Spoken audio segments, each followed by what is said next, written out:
Olá, irmãos, graça e paz. Eu sou o Tiago da Silva Vieira e neste vídeo nós iremos abordar o assunto soberania de Deus e responsabilidade humana. No vídeo anterior, nós vimos que Deus é a causa última de todas as coisas. Ou seja, Deus decretou tudo o que acontece antes da fundação do mundo. Ou seja, tudo o que ocorre na história está incluso no plano de Deus, ok? Está de acordo com a vontade soberana de Deus. Inclusive, as decisões humanas foram determinadas por Deus. Alguns alegam que Deus apenas permite alguns eventos, principalmente as ações más de suas criaturas, tentando assim, de certa forma, distanciar Deus do pecado e do mal. Mas essa tentativa ela é irrelevante. Por quê? Porque, como nós já vimos, Deus não apenas permite esses eventos maus de acontecerem, mas Ele determinou que isso acontecesse. Ou seja, nós devemos compreender que não há um poder igual a Deus agindo no universo. Tudo está debaixo do controle dele. Essa ideia de que Deus permitiu algo significa simplesmente que ele quis que algo acontecesse. Gordon Clark ele escreveu o seguinte: a ideia de permissão é possível somente onde há uma força independente além do controle de quem permite. Contudo, essa não é a situação no caso de Deus e do universo.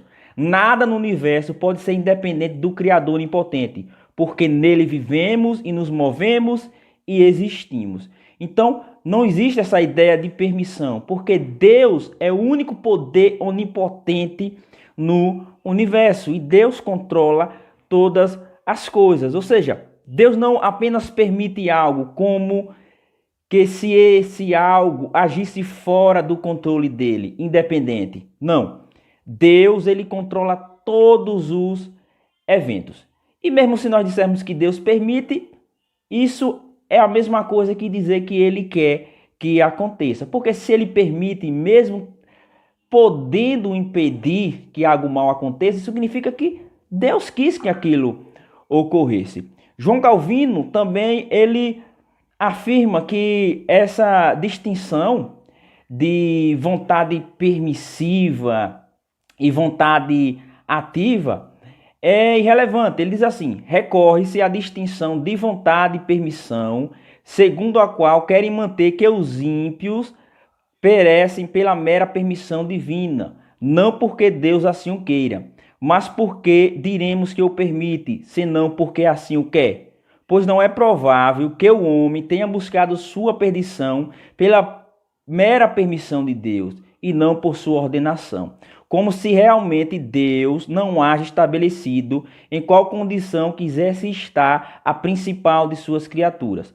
Portanto, não hesitarei com Agostinho em simplesmente confessar que a vontade de Deus é a necessidade das coisas e que haverá necessariamente de ocorrer aquilo que ele quis, da mesma forma que aquelas coisas que previu verdadeiramente haverão de vir à existência. Calvino escreve isso nas Institutas, página 417. Então Calvino demonstra que falar de vontade permissiva de Deus é uma tentativa de preservar a justiça de Deus, ou seja, distanciar Deus de eventos maus. Mas nós vemos que, biblicamente, Deus, ele determina todas as coisas.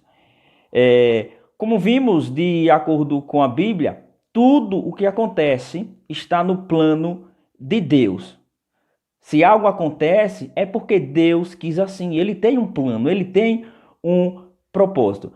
A pergunta a ser respondida nesse vídeo é a seguinte: se Deus decreta todas as coisas, então por que ele responsabiliza os homens por suas ações? Como entender a relação entre soberania de Deus e a responsabilidade humana? Alguns versículos, então veremos alguns textos sobre a soberania de Deus e responsabilidade humana, nós devemos compreender que não há nenhum conflito entre essas verdades. Em vários textos mostram essas duas verdades juntas, tanto a soberania de Deus quanto a responsabilidade humana. Nós também devemos compreender que não há nenhum mistério nisso. Não há nenhum mistério, não há nenhuma tensão, não há nenhuma aparente contradição. A Bíblia afirma que o homem é responsável por suas ações e que Deus é soberano sobre as ações humanas. Nós vamos ver como é que o homem pode ser responsável diante de Deus, mesmo Deus já tendo determinado tudo. Os arminianos, eles afirmam que se não há liberdade, não há responsabilidade. Se o homem não tem livre arbítrio, então ele não pode ser responsabilizado por suas ações, porque isso tornaria os homens como robôs, como marionetes. Mas essa afirmação que responsabilidade pressupõe liberdade é um engano. A Escritura em nenhuma parte afirma que responsabilidade pressupõe liberdade. Por quê? Porque, como nós já vimos, os homens eles não estão livres da vontade decretiva de Deus. Eles não estão livres do governo providencial de Deus. A Bíblia afirma justamente o contrário. O homem, ele age de acordo com aquilo que foi determinado. E nós vamos ver também aqui que o homem, ele não é livre da sua natureza pecaminosa. Ou seja, a vontade humana, ela é causada por influências internas e externas. Vamos ver aqui a definição de responsabilidade humana. O sinônimo de responsabilidade é prestação de contas. Isso significa que Deus é o juiz e nós seremos julgados por ele de acordo com nossas ações, de acordo com nossas escolhas em relação à lei que ele nos deu. Em Apocalipse capítulo 20, versículo 13, está escrito: "E deu mal aos mortos que nele havia, e a morte e o inferno deram os mortos que neles havia, e foram julgados cada um segundo as suas obras." Mas o que faz o homem ser responsável de Deus não é a liberdade humana. Mas o que é? Primeiro, nós somos responsáveis diante de Deus porque Deus é o Criador e nós somos criaturas. Deus, ele tem o direito de nos responsabilizar por nossas ações. Só o fato de Deus ser o Criador e nós, meras criaturas, isso já nos torna responsáveis diante de Deus. Isso já nos leva a prestar contas diante de Deus.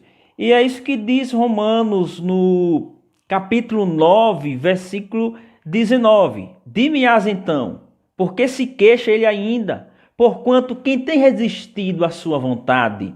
Mas, ó homem, quem és tu que a Deus replicas? Porventura a coisa formada dirá ao que a formou, porque me fizeste assim?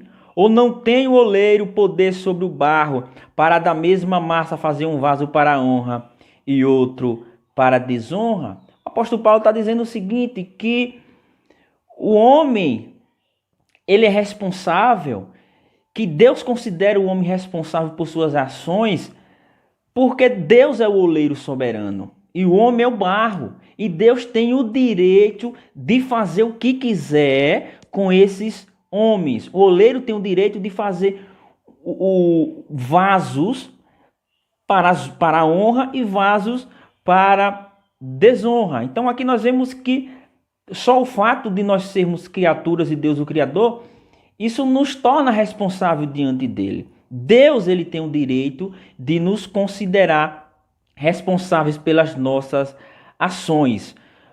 2. Deus é o padrão moral. Deus nos deu uma lei.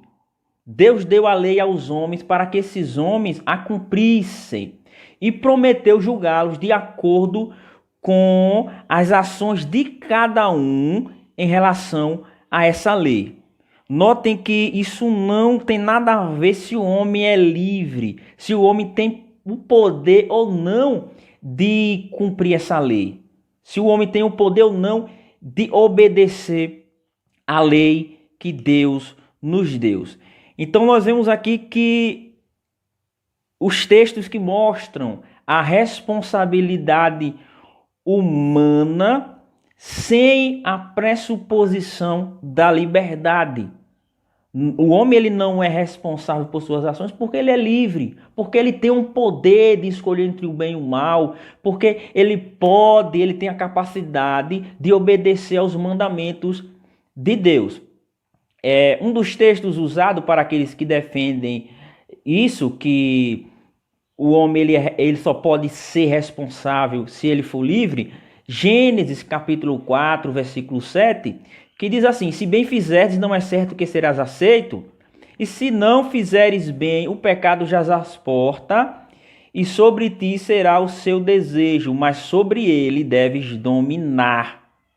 Então nós vemos aqui que Deus afirma que Caim é responsável por dominar o pecado, por fazer o bem. E alguns dizem o seguinte, que se Deus deu esse mandamento a Caim, essa ordem a Caim, significa que Caim ele tinha a capacidade de obedecê-la. Mas nós devemos compreender que esse texto aqui não está ensinando que Caim tinha capacidade para obedecer o mandamento de Deus. Caim não tinha o poder para dominar o pecado. Mas esse texto mostra o que Caim deveria fazer, não o que ele pode fazer. Nós devemos compreender que dever não é poder. Não é porque o homem deve fazer algo que ele pode fazer algo. Quando Deus dá mandamento aos homens, não significa que esses homens ele podem obedecer aos mandamentos dados por Deus, mas significa que eles são responsáveis em obedecer esses mandamentos. E que se eles não obedecerem esses mandamentos, eles serão punidos por isso. Certo? Então, nós devemos compreender que os homens são responsáveis, mesmo eles não sendo livres. Muitos, a exemplo de Erasmo, em seu debate com Martinho Lutero, dizem a favor do livre-arbítrio que Deus ele não teria nos dado a lei se nós não fôssemos capazes de obedecê-las. Mas isso não é verdade. E Martinho Lutero ele respondeu a Erasmo da seguinte forma, vou ler aqui.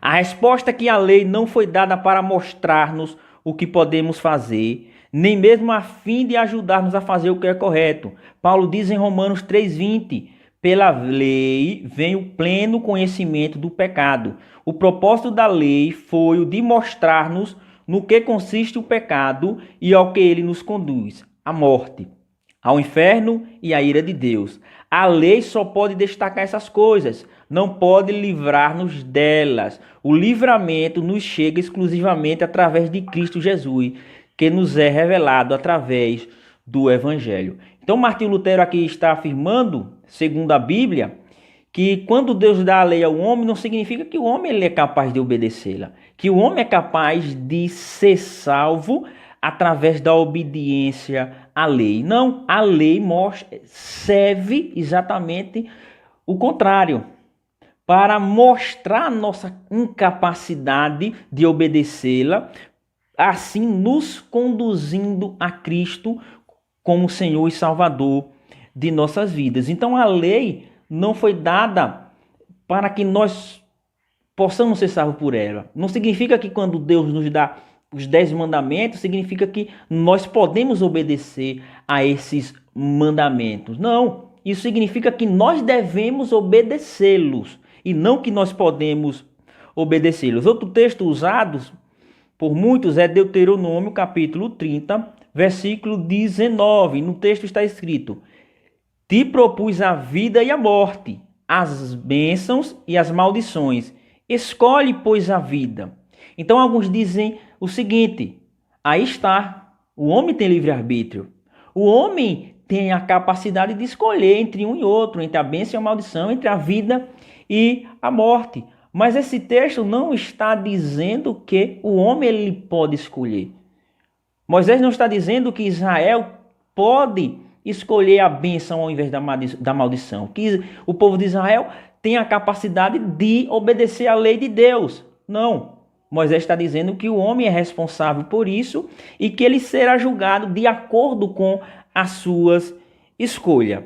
Nós devemos compreender que o que foi que aconteceu com Israel? Israel não escolheu a bênção, porque era incapaz de eles escolherem a bênção. Israel desobedeceu a lei de Deus e Deus puniu o seu povo no exílio. O mesmo caso de Caim. Caim não conseguiu obedecer o mandamento. Ele não conseguiu dominar o pecado. Caim matou seu irmão Abel e foi julgado por isso, porque Caim era responsável em obedecer os mandamentos de Deus. Então nós devemos compreender que após a queda, após o primeiro pecado, todos nascem espiritualmente mortos. Todos, a partir de então, são escravos do pecado, são escravos de Satanás.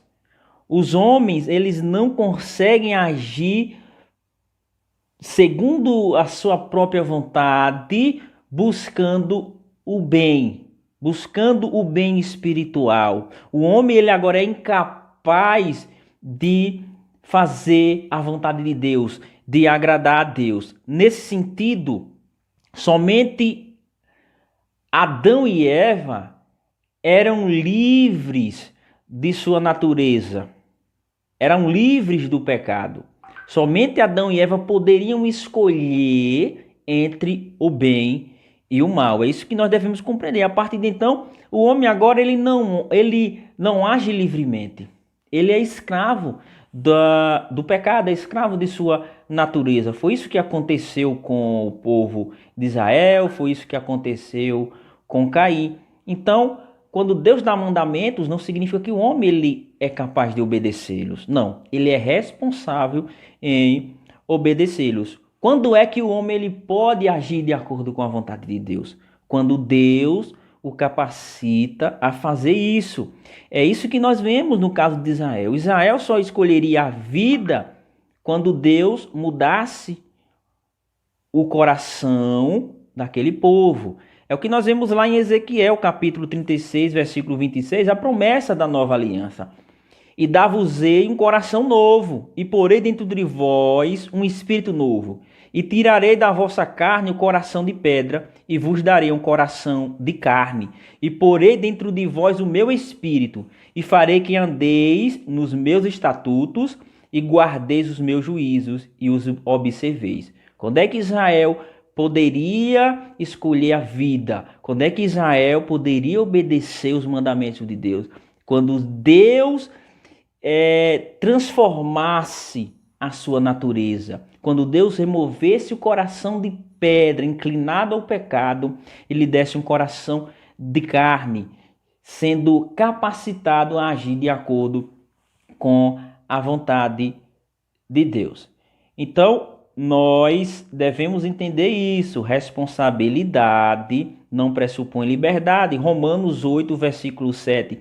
Porquanto a inclinação da carne é inimizade contra Deus, pois não é sujeita à lei de Deus, nem é verdade o pode ser. Portanto, os que estão na carne não podem agradar a Deus. Veja que o apóstolo Paulo diz o seguinte: aqueles que estão na carne são inclinados a agir segundo a carne, eles não podem se submeter à lei de Deus, eles não podem agradar a Deus, eles são incapazes disso. Alguns afirmam isso, né? Como a gente já abordou aqui, que o homem ele só pode ser responsabilizado se ele for livre. Mas ninguém afirma que um não regenerado, um descrente, ele está livre de obedecer os mandamentos. Ele não é responsabilizado por obedecer os mandamentos, que eles podem adulterar, eles podem matar, eles podem roubar, e Deus não irá julgá-los, porque eles não são livres de sua natureza pecaminosa. Não, eles são responsáveis por isso. Eles são responsáveis em obedecer os mandamentos de Deus, ok? Então, mesmo o homem não podendo obedecer, ele é responsável por isso. Outros vão dizer o seguinte, que os homens eles são livres para crer ou rejeitar o evangelho, que o homem ele tem a capacidade de, ao ouvir o evangelho, crer no evangelho, de acordo com a sua vontade. O homem tem livre-arbítrio. É o homem quem decide se quer ir para o céu ou não. Mas nós veremos aqui que isso também é antibíblico. Em João capítulo 3, versículo 16, muitos usam esse texto aqui para afirmar, para defender o livre-arbítrio. Porque Deus amou o mundo de tal maneira que deu seu Filho unigênito para que todo aquele que nele crê não pereça, mas tenha a vida eterna. Aí vão dizer, aquele que crê tem a vida eterna, aquele que não crê perece, aí é o livre-arbítrio. Mas isso não está falando que o homem ele é capaz de crer. O texto não está dizendo isso. O texto está dizendo que o homem é responsável em crer no evangelho. O texto está afirmando que aquele que crê terá a vida eterna. E aquele que não crê perecerá. Mas em nenhum momento o texto está dizendo que o homem ele tem a capacidade para crer. Marcos 1, versículo 15, diz assim: o tempo está cumprido e o reino de Deus está próximo. Arrependei-vos e crede no evangelho. E muitos dizem, olha aí, se Jesus ele está chamando as pessoas ao arrependimento, isso significa que todas essas pessoas que ouvem, elas são capazes de se arrependerem e crerem no evangelho. Mas o texto não está afirmando que os homens eles são capazes de se arrependerem e crerem no evangelho. Não, o homem ele é incapaz. O homem ele está morto em delitos e pecados, sendo necessário que antes Deus o vivifique, para que ele possa, então, crer. Mas quem pode crer? Quem tem a capacidade de crer no evangelho? João capítulo 6, versículo 44, olha a afirmação do nosso Senhor Jesus Cristo. Ninguém pode vir a mim se o Pai que me enviou não trouxer. Quem pode ir até Cristo? Quem pode crer em Cristo? Ninguém por si só pode, é o que o texto está dizendo. O homem ele é incapaz. Mas quem pode?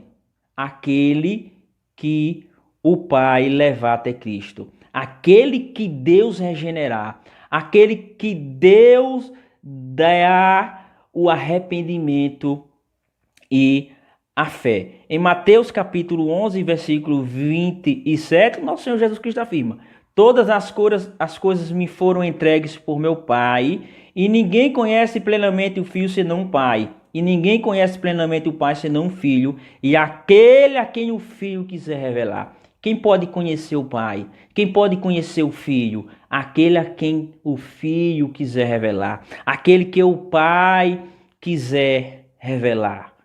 Esses são capacitados a crer no Evangelho. Ou seja, quando nós pregamos o Evangelho, nós estamos mostrando que os homens eles são responsáveis em crer no Evangelho.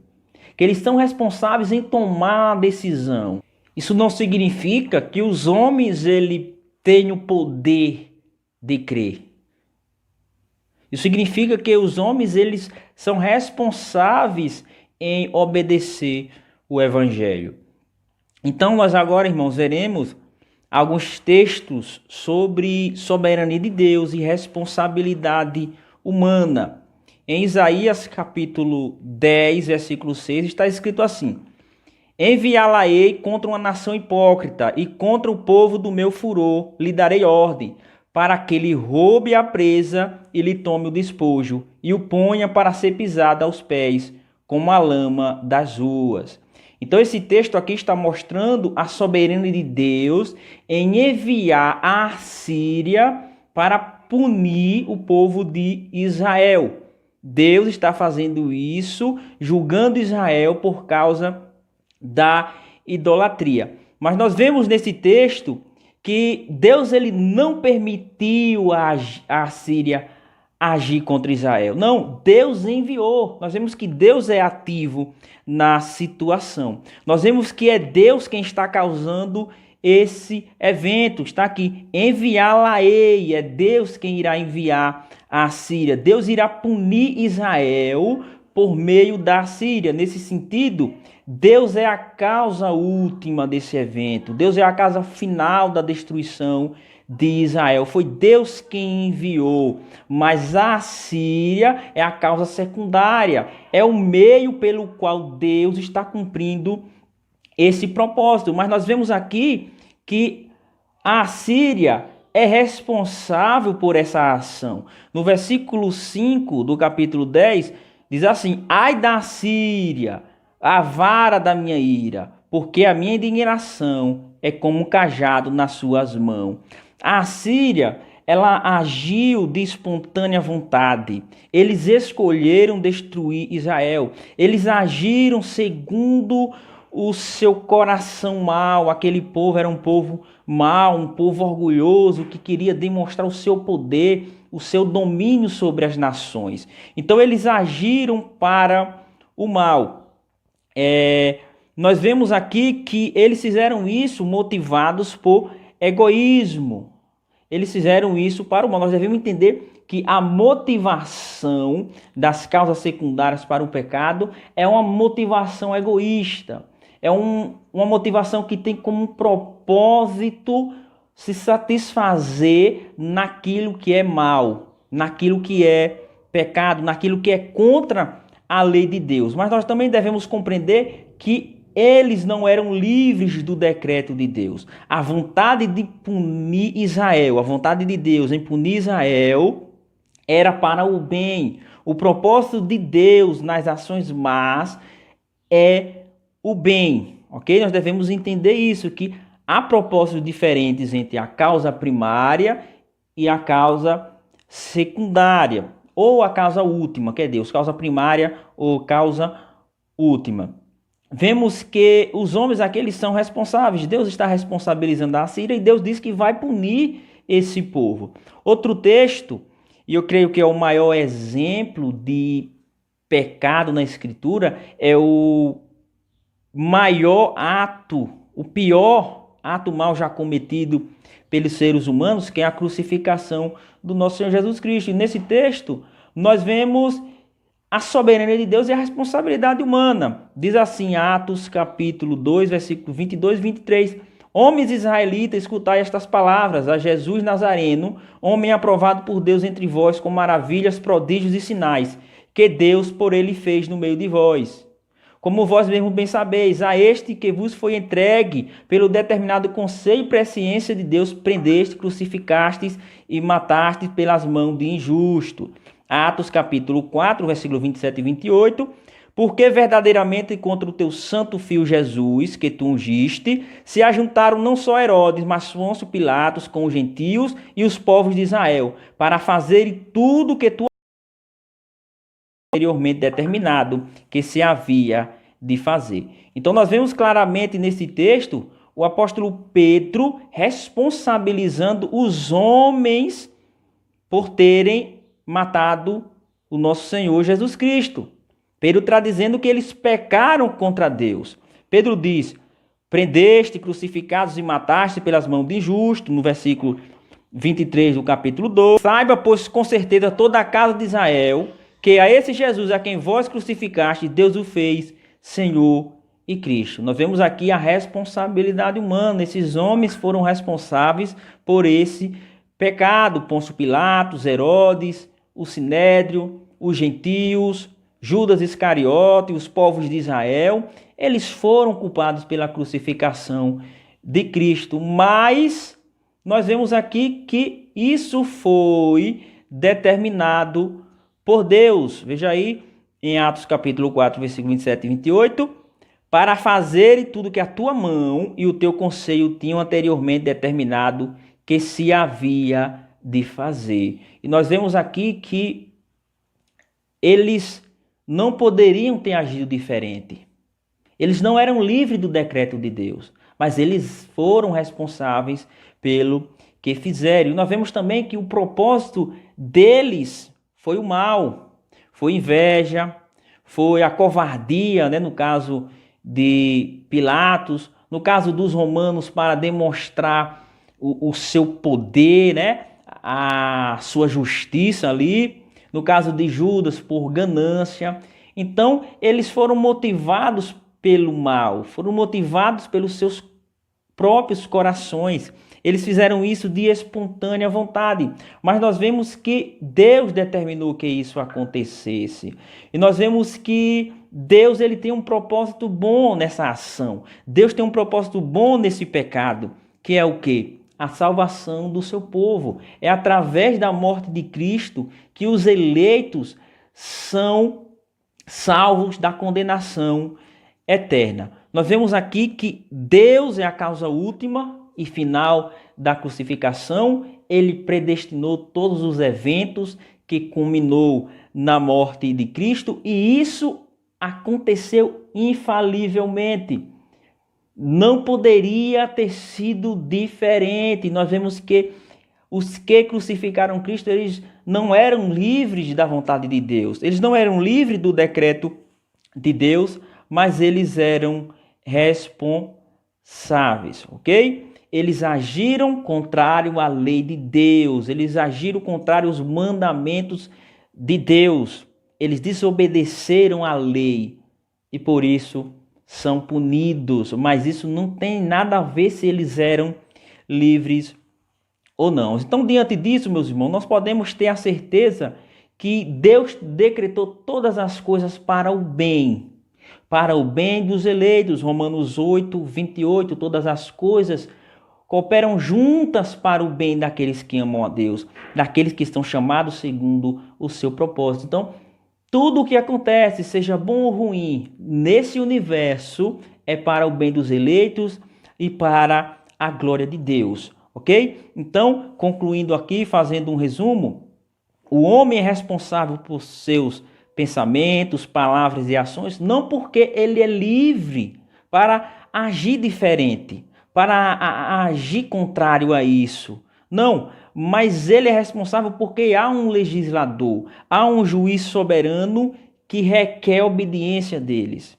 E esse juiz, que é o nosso Deus, nos deu uma lei e prometeu nos julgar e nos recompensar de acordo com as nossas ações em relação a essa lei. Então, longe da soberania de Deus nos tornar irresponsáveis,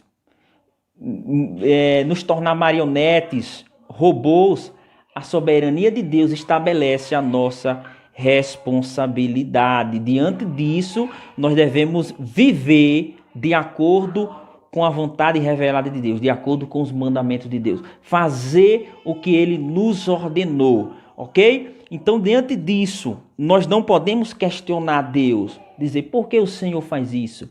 Por que o Senhor decretou aquilo? O que será que o Senhor decretou para a minha vida? Ah, isso aconteceu de ruim, por que, Senhor? O Senhor é injusto? Não, Deus é justo e santo em tudo que Ele faz. E Paulo responde como nós devemos reagir. Romanos 9:20, mas, ó homem, quem és tu que Deus replicas? Porventura a coisa formada dirá o que eu formou, por que me fizeste assim? Ou não tem o oleiro poder sobre o barro, para da mesma massa fazer vasos de honra e outros para desonra? Ao invés de nós questionarmos a Deus, nós devemos glorificá-lo por isso. É isso que o apóstolo Paulo faz lá em Romanos 11:33. Ó profundidade das riquezas, tanto da sabedoria como do conhecimento de Deus. Quão insondáveis são os seus juízos e quão inescrutáveis os seus caminhos. Porque quem compreendeu a mente do Senhor, ou quem foi seu conselheiro, ou quem lhe deu primeiro a ele para que ele seja recompensado? Porque dele, por ele e para ele são todas as coisas. Glória, pois, a ele eternamente. Amém. Que nós devemos glorificar a Deus por ele ser um Deus todo sábio e que conduz todas as coisas para o nosso bem, o bem daqueles que creem em Jesus Cristo como Senhor e Salvador. Amém? Até o próximo vídeo, irmãos. Obrigado. Deus abençoe a todos.